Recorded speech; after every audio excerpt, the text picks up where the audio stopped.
Hey everybody, Brian Von Vier here. Welcome to the brand new year. And, of course, welcome on into what was the most unintentionally chaotic moment in your campaign part 2. If you have a moment you'd like to share, do so in the comments below. I had a really chaotic thing happen with my players in my first ever campaign that I was also the DM of. Basically, it had been suggested to a player by a telepathic NPC that there was something going on with a weird rock at a traveling circus type place. It had been heavily suggested that the player attempt to sneak with the rock, a meteor, telepathically. However, between sessions, they forgot about this and just tried to nick it. They were a rogue. The rock was sentient, lonely, depressed, and a whole slew of other odd traits. It could also cast several cantrips. It was touted as being a stone of the heavens. When my player removed it from its pedestal in the caravan, the rock, its name was Meaty O'Reedy, come at me, I dare you, was rightly upset at being manhandled without permission. Consent is important, y'all. So, it decided to burst into flames. Now, 3 important things to mention. 1. O'Reedy was really heavy, requiring a 19+ strength check to lift. 2. My rogue player had a massive bag of holding and used it to bypass the strength check. 3. A few sessions earlier, the same rogue had picked up multiple barrels of kerosene. I did not recall this information until my note-keeping player, oh bless their heart, reminded me with a horrified expression. First, the rogue's, Tara's, bag of holding got hot and then started smoking. Being very confused, they flipped their bag of holding upside down to get the rock out. The bag flips inside out, and everything goes flying.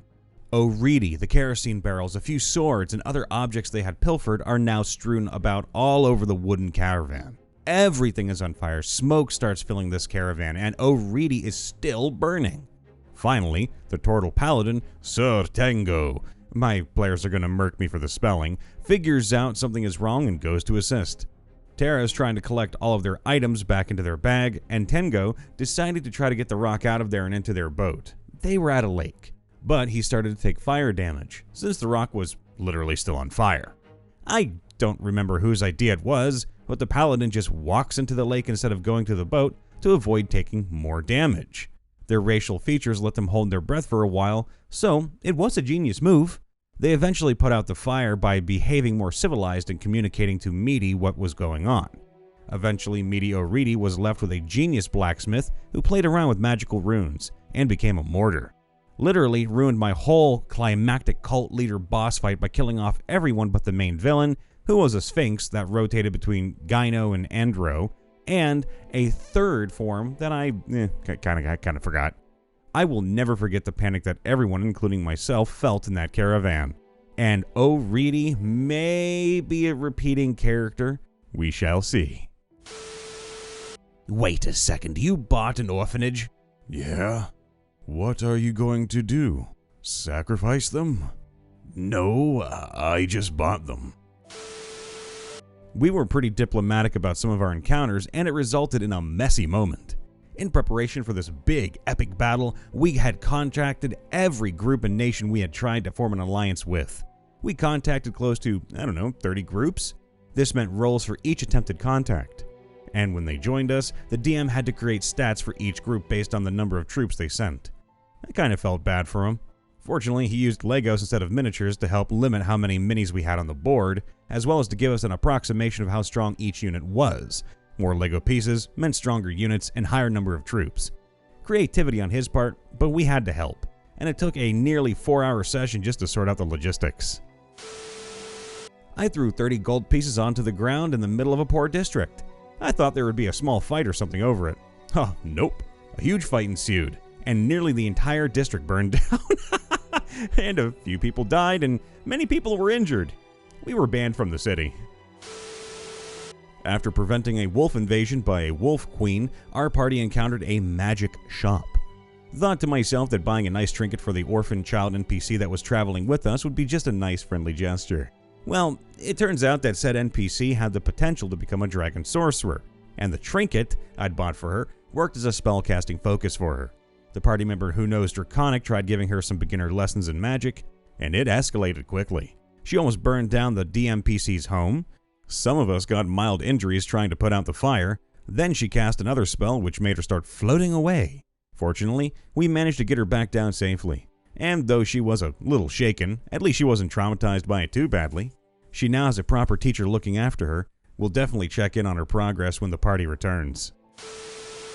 Once I was playing my beloved goblin cleric, Gurgle Monk. He had an intelligence score of 5 by the end of the campaign.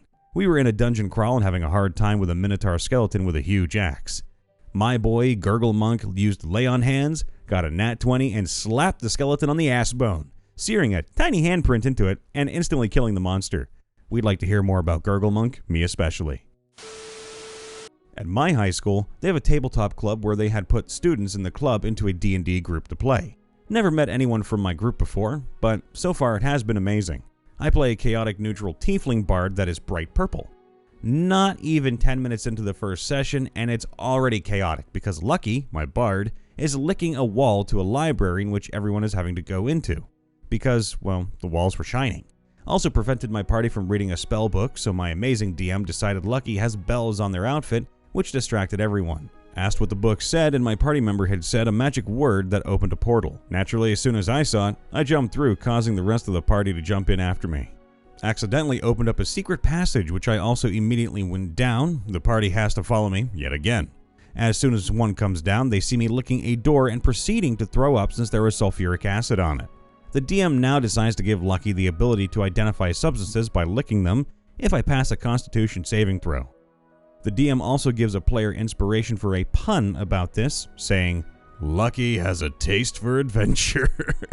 And Lucky now determines where we should go based off of licking doors, and if they get a good vibe from the taste. This was the first session.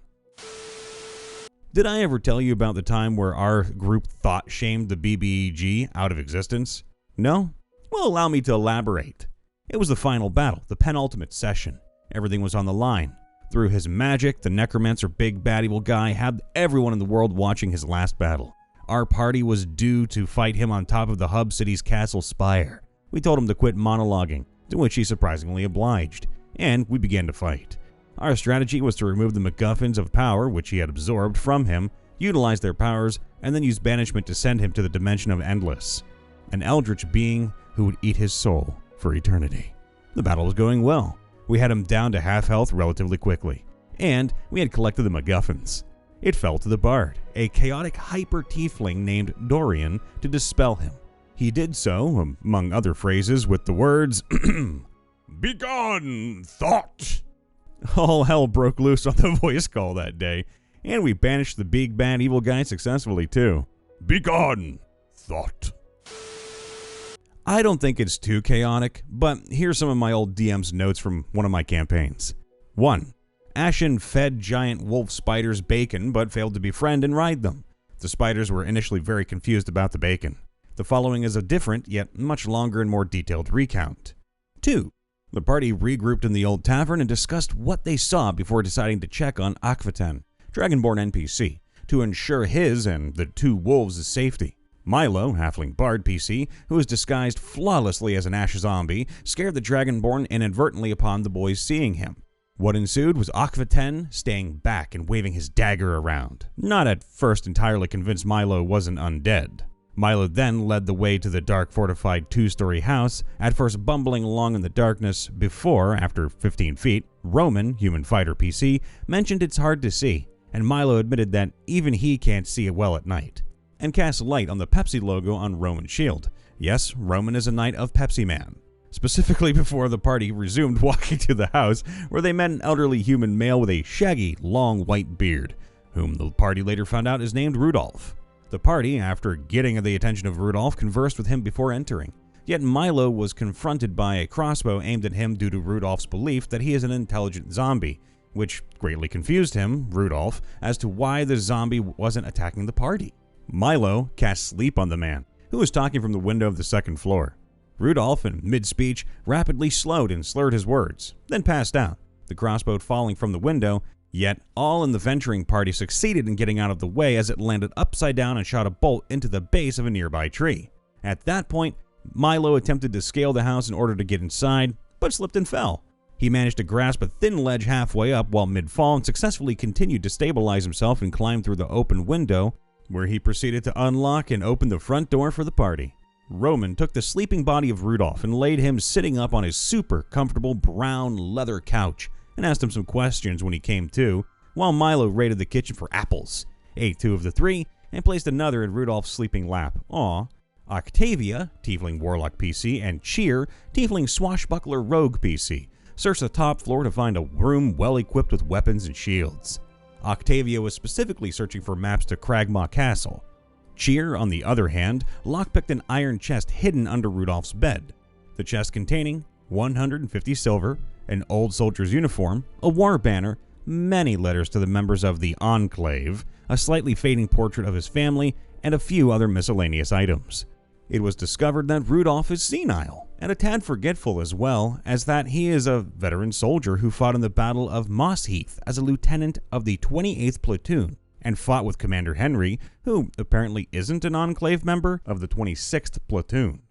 Octavia later realized, yet presently hasn't outwardly expressed, that Rudolph, perchance, could be the only person in the Enclave due to Octavia's noticing and remembering how similar the handwriting seemed when she skimmed over the reply letters sent to Rudolph. Nonetheless, Rudolph proclaimed that for eradicating the zombies, the entire Emerald Enclave would come to the aid of the party if they were called upon, so that Rudolph can someday return the favor. And at that, Rudolph bestowed a scroll of sending onto Octavia. The whole eradication of the zombies was a sort of thing of its own, but I couldn't actually find notes on it. Essentially what happened was that Milo, the halfling bard, lured the zombies into a building, quickly left and closed the door on them, and then set the building ablaze, destroying the zombies. Also, the reason the zombies were following Milo in the first place was because they really rolled low on insight and assumed that Milo's red cloak meant that he was a zombie captain. Hey everyone, Brian Von VA checking in after the vid. Make sure to leave a like, subscribe, ring that bell to get notified when we post a brand new video, and to leave a comment down below telling us about your most unintentionally chaotic moment in your campaign. Happy New Year's everybody, love you all, please be safe out there, and we'll see you next time.